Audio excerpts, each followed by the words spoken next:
ত্রিকোণাসন। প্রথমে দাঁড়িয়ে যাব আমরা, দাঁড়িয়ে দুপাশ জুড়ো থাকবে। এখান থেকে আমরা আস্তে আস্তে দু পা ছড়াবো, দু পা ছড়িয়ে দু হাত পাশে দিয়ে তুলব, কাঁধ লেভেল অবধি দু হাত তুলব। তুলে আমরা যেদিকে ডাউন করব সেদিকের পায়ের পাতাটা সেদিকে মুড় খাবে, আর বাকি পায়ের পাতা সামনের দিকে থাকবে।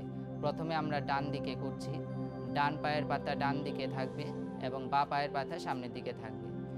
ধীরে ধীরে শ্বাস নিয়ে আমরা হাত পায়ে ধরব এবং আস্তে আস্তে নিচে নামবো, যার যতটুকু সম্ভব। এখানে আমরা পায়ের পাতাতেও ধরতে পারি বা হাঁটুতে, যারা করতে পারবেন না তারা হাঁটুতে ধরেও করতে পারবেন। আর যারা এবেল আছেন তারা আস্তে আস্তে পায়ের পাতাতে ধরতে পারেন বা নিচেও রাখতে পারবেন। হাঁটু একদম সোজা থাকবে। কারণ আমাদের পায়ের শক্তি বাড়ায়। আমাদের হাঁটু ব্যথা ট্যাথা থাকলে ত্রিকোণাসন খুব ভালো। তাছাড়া যাদের ওবেসিটি আছে তাদের জন্য ত্রিকোণাসন ভালো এবং আমাদের শরীরকে একটি হালকা স্ট্রেচ দেয় ত্রিকোণাসন, যার ফলে আমরা দীর্ঘদিন যৌবনতা নিয়ে থাকতে পারি, বৃদ্ধতা কম আসে আমাদের মধ্যে।